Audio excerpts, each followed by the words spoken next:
శ్రీ గురుదత్త. జై గురుదత్త. శ్రీ మహాగణాధిపతయే నమః.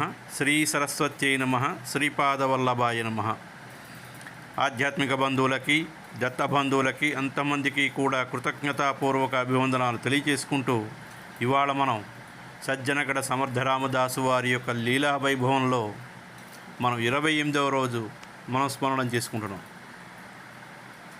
ముందుగా విఠల బాబా వారికి, మాతా నిరంజనానంద సరస్వతి మాతాజీ గారికి శిరస్సు వంచి నమస్కారాలు తెలియజేస్తూ ఇవాళ లీలల్లోకి వెళుతున్నాం. ఒకసారి శివాజీ మహారాజు గారు గురుదేవుల గురించి విచారించగా వారు తీర్థాటనానికై దక్షిణ దేశానికి వెళ్ళి వచ్చినట్టు తెలిసింది. శివాజీ మహారాజుకి సమర్థులను దర్శించాలని కోరిక తీవ్రంగా పెరిగింది. వారి తాలూకా వియోగాన్ని తట్టుకోలేనట్టుగా ఉన్నాడు. రాజకార్యంలో మనసు లగ్నం అవటం లేదు. ఆ పరిస్థితుల్లో శివాజీ ఒకసారి కొల్హాపురానికి వెళ్ళి మహాలక్ష్మిని సేవించుకుని గురుదర్శన ప్రాప్తి కలిగించమని వేడుకుంటే తిరిగి వచ్చి ఒక భటుని పిలిచి సమర్థుల వారు ఎక్కడైనా దగ్గరలో ఉన్నారా అని చాపల మఠంలో విచారించి రమ్మనమని పంపించారు. సమర్థుల వారు మసూరి గ్రామంలో వేంచేసి ఉన్నారన్న వార్తన భటుడు తీసుకొచ్చి వినిపించాడు. వెంటనే శివాజీ మహారాజ్ కొంతమంది బ్రాహ్మణులను పంపి సమర్థుల వారిని మన సంస్థానానికి తీసుకుని రమ్మనమని, కొన్ని రోజులు వారి సన్నిధిని మనకు ప్రసాదించమని వినయపూర్వకంగా కోరండని చెప్పి పంపించారు. సమర్థుల వారు ప్రజల మనిషి, వారు ఎవరికి కట్టుబడే వ్యక్తి కాదు, సర్వజన హితకారి కాబట్టి అందరి మేలు కోరే హితంగా సంచరించేవారు. వారి దాసబోధ గ్రంథంలో కూడా ఇదే విషయాన్ని రాశారు. యోగులు సర్వస్వతంత్రులు, వారు ఎవరికి కట్టుబడరు, భగవదాజ్ఞను పాటించమంటారు. వారు నిర్వచించినటువంటి విధానం వారు ఆచరించి తీరుతారు. సమర్థుల వారు ఎక్కడికి వెళ్ళినా వారు ఇంకా కొన్ని రోజులు అక్కడ ఉండమని కోరేవారు, కానీ తిరిగి వెళ్ళడానికి ఎవరు సమ్మతించేవారు కాదు. సమర్థుల వారు మాత్రం ఎంతమంది ఆపినా ఆగే వ్యక్తి కాదు. రామాజ్ఞ అయ్యిందంటే చాలు, అక్కడ నిమిషం కూడా ఉండరు. శివాజీ గారు పంపించినటువంటి వ్యక్తులను మసూరికి చేరేసరికి సమర్థుల వారు ఆ గ్రామం విడిచి వెళ్ళిపోయినట్టు తెలిసింది. శివాజీ గారికి వార్త తెలియగానే సమర్థుల వారి నామస్మరణ నాలుక మీద నడయాడుతూ విడిచిపెట్టకుండా చేస్తూ గుర్రం పైన బయలుదేరి మసూరికి వచ్చి విచారించుకుని గురుదేవులు మాహూళికి పోయినట్లు తెలుసుకుని తాము కూడా మాహూళికి చేరారు. సమర్థుల వారిని చూడగానే చిన్నపిల్లవాడిలాగా దుఃఖం పొంగిరాగా అమాంతంగా సాష్టాంగ వందనం చేసి బిక్కి బిక్కి ఏడుస్తున్నారు శివాజీ మహారాజ్. సమర్థుల వారు ప్రేమపాత్రమైనటువంటి చూపులు ప్రసరింపజేస్తూ, ఏమైంది శివబా, అందరూ క్షేమమేనా? విజయ పరంపరలు శ్రీరాముడు నీకు ప్రసాదించాడు కదా, మాకు ఎక్కడ ఉన్నప్పటికీ నీపైన దృష్టి కదా, నువ్వు భారీ సంకటాలని నుండి ఎలా బయటపడుతున్నావు? చిత్ర విచిత్రమైనటువంటి విషయాలు శ్రీరామ ప్రభు తాలూకా లీలలు. రావణ సంహారి అయి ప్రభువుకు అసాధ్యమేమిటున్నది. నీవెందుకు బెంబేలు పడుతున్నావు, ఎందుకు ఏడుస్తున్నావు? యుద్ధ సమయంలోనేమో ఎనలేనటువంటి శౌర్యం, ఇప్పుడేమో ఏడుప. రాజుకి ఎప్పుడు కూడా ధైర్య శౌర్యాలే శోభాయమనాలు అంటూ ఉంటే శివాజీ తన బాధని ఈ విధంగా చెప్పారు.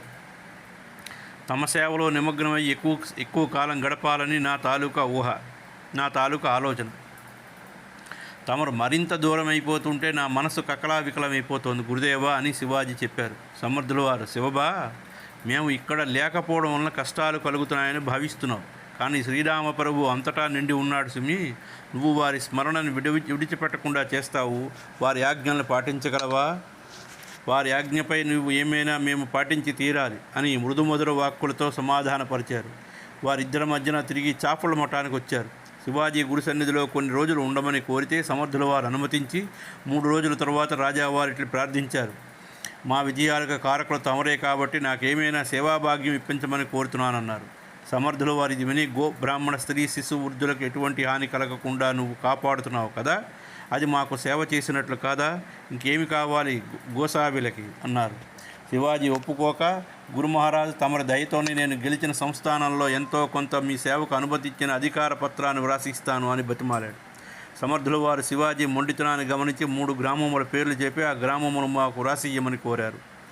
శివాజీ మ్రాన్పడి నిలబడి, గురు మహారాజు, ఆ గ్రామాలని నా పాలనలో కావు, ఎలా వ్రాసి ఇవ్వగలను సంకోచంతో పరగగా, కళ్యాణ్, శివాజీ గురువాజ్ఞను పాటించు అని సలహా చెప్పారు. శివాజీ చేసేది లేక 3 గ్రామాలు గురుదేవుల పేరును స్వాధీనం రాసి రాజముద్ర వేసి ఇచ్చారు. కానీ మనసుకు సంతోషం కలగలేదు. సమర్థులు ఇలా ఎందుకు కోరారో అని తాను విసిగించిన ఎందుకు ఏమో అని ఆలోచిస్తూ సమర్థుల వారు, కళ్యాణ్ పద, ఇప్పుడు మనకి ఒక బెడద తీరింది. శివాజీ పరిపాలనలో మనం లేవు. వీరి ఆజ్ఞలు అనుజ్ఞలు మనపై ఇక పనిచేయవు. ఆ గ్రామాలకు పోయి భిక్ష చేసుకుని హాయిగా బ్రతకవచ్చు పదా అన్నారు. శివాజీ మళ్ళీ కళ్ళల్లో నీళ్లు తిరిగాయి. తాను ఏమి తప్పు చేశాడో తెలియక తికమక పడుతున్నాడు. ఇలా మాట్లాడడానికి గురుదేవులకు అవకాశం ఇయ్యలేదు. శివ, మీరిక వెళ్ళవచ్చును. కొండంత మనోవేదనతో సతారాకు శివాజీ తిరిగి వెళ్ళిపోయాడు. కానీ నిద్రాహారాలు లేక 4 రోజులు రాత్రి పగలు చాలా బాధపడ్డాడు. గురుదేవుడు చేతులా నేనే దూరం చేసుకున్నానేమో అని ఆర్తితో నామస్మరణ చేస్తున్నాడు. కొన్ని రోజుల తర్వాత రాజ్య పరిధిలో లేని గ్రామాలలో సమర్థులు ఎంత బాధపడుతున్నారో అని మనసు ఆగక ఆ గుర్రం ఎక్కి శివాజీ సమర్థులుండే చోటికని ప్రయాణమయ్యారు. కొంత దూరంలో ఉండగానే స్వామి సమర్థులు కళ్యాణుగారులు దారిలోనే కలిశారు. అంత దూరంలోనే శివాజీ గుర్రం దిగి నమస్కారం చేసి సమర్థులు వారు శివాజీతో ఎంతో ప్రేమపూరితంగా మాట్లాడి, శివబా, నీ పాలనలో లేని గ్రామాలన్నావు కానీ ఇక్కడి ప్రజలు నీ పాలనే కావాలంటున్నారు. ఆ సంస్థానం వారు ఈ 3 గ్రామాలని నీ రాజ్యంలోనే విలీనం చేశారు. నిన్ను నీ సేవకి తప్పించుకుందామన్నా కుదరలేదే, అందుకే తిరిగి వస్తున్నామని చెప్పేసరికి మరొక్కసారి పాదాభివందనం చేసి, గురుదేవ, నాకు గుణపాఠం చెప్పడానికి తమరు ఇలా చేశారు. ఈ రాజ్య సంపదంతా తమరిదే, నాది కానే కాదు. నాదంటూ ఏదైనా ఉన్నప్పుడు తమకు ఇవ్వాలని ఆశ కలుగుతుంది.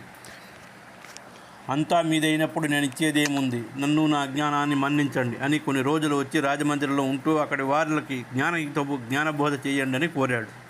తర్వాత వస్తామని శివాజీని పంపించేశారు. సమర్థుల వారి శివాజీ పిలుపు ప్రకారం 4 రోజులు వచ్చి రాజమందిరంలో ఉండి సభలో కీర్తనలు, కథాగానం, ప్రవచనాలు వినిపించారు. 4 రోజుల తర్వాత మంత్రి గారింట్లో కథ చెప్పించుకున్నారు. సమర్థుల రోజున రాజ్యాంతఃపురం వెనక వీధిలో భిక్షకు వెళ్ళారు. వారి కంఠస్వరం శివాజీ గుర్తించి వెంటనే తన రాజ్యమంతటిని గురువుకి ధారాదత్తం చేసినట్లుగా కాగితం రాసి రాజముద్ర వేసి సమర్థుల వారి జొలులో వేసి నమస్కారం చేశాడు. లోపలికి రగమని ఆహ్వానించాడు. లోపలికి వచ్చి పకపక నవ్వి, సమర్థుల వారి, శివబా, రాజ్యం నాకు ఇచ్చి నువ్వేం చేద్దాం అనుకుంటున్నావు అన్నారు. తమ పాదసేవ చాలు స్వామి అన్నాడు శివాజీ. స్వామి, బాగున్నది. ఎవరు ఏ పని చేయాలో ధర్మశాస్త్రం చెబుతూ ఉంటే అదే చెయ్యాలి అని కాగితం విచ్చించేశారు. అయినా శివాజీ, ఈ రాజ్యం నాది కాదు, మీదే అన్నాడు. సమర్థులు, సరే, నా ఆజ్ఞలు పాటించి రాజ్యం ఏలు, సేవకుడిగా ఉండు అని ఒప్పించారు. ఆనాటి నుంచి రాజ్య చిహ్నంగా కాషాయ రంగు జెండా స్థాపించాడు. శివాజీ గురుపాదుకుల సింహాసనంపై ఉంచి ఆ రాజ్యం గురు సామ్రాజ్యం అనే భావంతో పరిపాలన చేశారు. ఇది కూడా చరిత్ర చెబుతున్నది. మరికొన్ని రోజులు ఉండమని శివాజీ అర్థిస్తే రామాజ్ఞ ఇంతవరకే నాకు ఇచ్చారు అని తక్షణమే అదృశ్యం అయిపోయారు. కాబట్టి మహాత్ములు దైవాజ్ఞని పాటించడం తప్ప తాముగా సంకల్పించుకోరు. సాధారణ వ్యక్తులు తమకు తాము సంకల్పించుకుంటారు. అది నెరవేరకపోతే తానొకటి తెలిస్తే దైవమొకటి వేరొకటి తలిచింది నానుడి ప్రకారం వేదన పడతారు. అలా కాక మహాత్ములు దైవ సంకల్పానికే తమ సంకల్పాన్ని జోడించడం ద్వారా ప్రతి కార్యం నిర్విఘ్నంగా సాగిపోయేటట్లు చేసుకుని విజయం సాధిస్తారు. కాబట్టి చాపల్లో 1 సంవత్సరం శ్రీరామనవమి ఉత్సవాలు ఎంతో వైభవంగా జరుగుతున్నాయి. ఆ ఉత్సవాలు చూడటానికి ఒక వృద్ధ దంపతులు వచ్చారు. దశమి నాడు అర్ధరాత్రి భర్త చనిపోయాడు. సమర్థుల వారికి ఈ విషయం తెలియకూడదని, వారి కార్యక్రమాలకు ఆటంకం కలుగుతుందేమో అని అతని భార్య కూడా రోధించకుండా జాగ్రత్త పడింది. ఎవరి సహాయంతోనైనా భర్త శవాన్ని బయటికి తీసుకురావాలంటే ఎవరితో చెబితే ఏమి తంటా వస్తుందేమోనని అలాగే దుప్పటి ముసుగు కప్పి సమయం కోసం వేచి ఉన్నది. సమర్థుల వారు మధ్యాహ్న భోజన సమయంలో అందరికీ ప్రసాదం ముట్టిందా అని శిష్యులను అడిగారు. అందరికీ ముట్టిందని చెప్పారు. మరి ఆ చివరి కుటీరంలో ఒక వ్యక్తి ఉపవాసం ఉన్నాడే, ముందు లేచి శ్రీరాముల వారి ప్రసాదం తినమనండి అన్నారు. ఎవరు ప్రసాదానికి రాలేదు అని శిష్యులు వెళ్ళి విచారించగా ఒక ఆయన ముసుగేసుకుని పడుకుని ఉన్నాడు.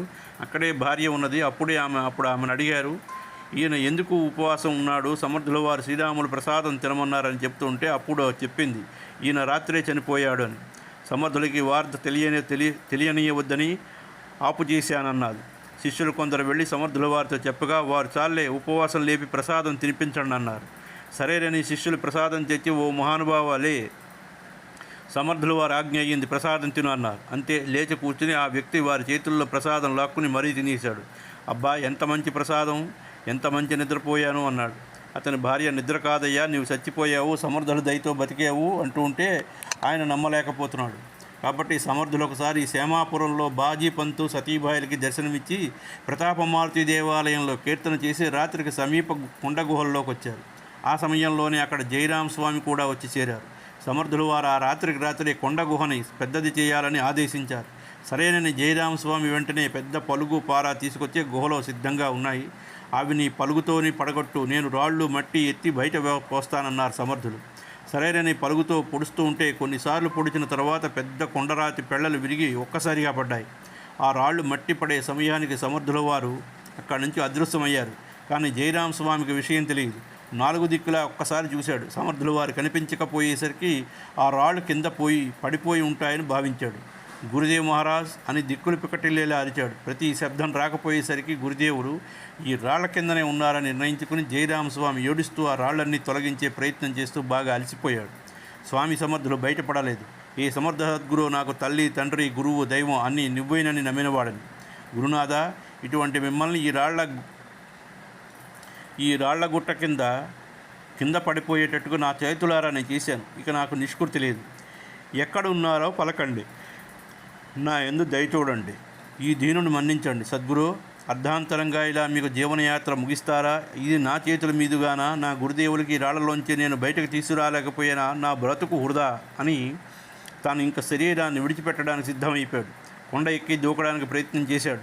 అంతలో ఆకాశవాణి, ఆగు, సమర్థుల వారు మారుతి మందిరంలో సురక్షితంగా ఉన్నారని చెప్పగా ఏడుస్తూ నిజమా కాదా అని ఆ సాహువారికి వచ్చి మారుతి మందిరంకి వస్తాడు. అక్కడ సమర్థుల వారిని దర్శించగానే దుఃఖం పొంగిపొర్లింది. వెక్కి వెక్కి ఏడుస్తూ పాదాలపై పడ్డాడు. సమర్థుల వారు అతను లేపి, శ్రీరామప్రభు సంకల్పం ఎలాగైతే అలాగే జరుగుతుంది. ఇంత మాత్రానికే నువ్వు బెంబేలుపడి ప్రాణం విడిచిపెడతానని రావడం బాగులేదు. సమర్థుల వారి యొక్క ధర్మ సంస్థాపన విధానం గురించి, వారి ధైర్య సాహసాల గురించి, మ్లేచ్చులు ఎందరో సన్మార్గంలోకి మారారని, అద్భుతమైనటువంటి ఆధ్యాత్మిక చైతన్యం ప్రజల్లో కలిగిస్తున్నారనే వార్తలు భారతదేశం అంతటా తెలిసి వారి కీర్తి వాడవాడలా స్మరించుకున్నారు.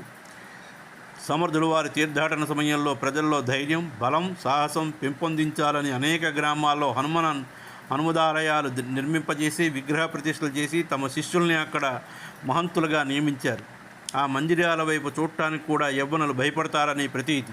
ఈ విషయాలని అనేక మంది సాధు సత్పురుషులకు తెలిసాయి. హైదరాబాద్ భాగ్యనగర్లో ఉండే కేశవస్వామి గొప్ప సాధు సత్పురుషుడు. వారికి కూడా సమర్థుల వారి సామర్థ్యం తెలుసును. ఈ స్వామి ఒక శిష్యుని చేతికో శ్లోకం వ్రాసి పత్రం ఇచ్చి సమర్థుల వారి సుముఖానికి పంపించారు. ఆ శిష్యుడు వచ్చే సమయానికి సమర్థుల వారు చాపల మఠంలోనే ఉన్నారు. సంతోషంతో ఆ ఉత్తరాన్ని అందుకున్నారు. అతన్ని ఆదరించి 4 రోజులు తమ ఆశ్రమంలో ఉంచుకున్నారు. అతను తిరిగి వెళ్ళడానికి సెలవు కోరినప్పుడు కేశవస్వామి వారి లేఖను సమాధానంగా లేఖ వ్రాసి ఇచ్చారు. అతనితో ఇలా అడిగారు, నువ్వు బయలుదేరినప్పుడు స్వామివారు ఖర్చులకు ఏమైనా ఇచ్చారా? అతడు దినానికి కావలసినటువంటి సాహిత్యమును, నెయ్యి కోసం కొన్ని పైసలు ఇచ్చారని చెప్పాడు. సమర్థులు వారు అతని ఖర్చులకని కొంత పైకం ఇప్పించారు. ఇతని ఖర్చులు పోను ఇంకా మిగిలినవి కేశవస్వామి వారికి తిరిగి ఇవ్వగా వారు వాటిని మరియు ఆ లేఖను కళ్ళకద్దుకొని పూజలో పెట్టుకున్నారు. ఇదంతా వింతగా చూస్తున్న శిష్యులతో, నేను ఇలా చేస్తున్నందుకు ఆశ్చర్యపోతున్నారా? ఆ మహాత్ముడి స్పర్శతో మన ఆశ్రమం పావనమైంది. ఆ నాణేల రూపంలో ఇక్కడికి సమర్థులే వచ్చి ఉన్నారు. శిష్యులు ఇంకా ఆశ్చర్యపడ్డారు. కొంతకాలం తర్వాత సమర్థుల వారు భాగ్యనగరంకి వస్తున్నట్లు కేశవస్వామి వారికి మనస్సులో తోచింది. కేశవస్వామి వారు తన్మయులై ఎదురొచ్చారు. సాదర నమస్కారాలు ఒకరినొకరు చేసుకున్నారు. ఇద్దరూ కలిసి మఠానికి రాగా అందరూ ఆశ్చర్యపోయారు.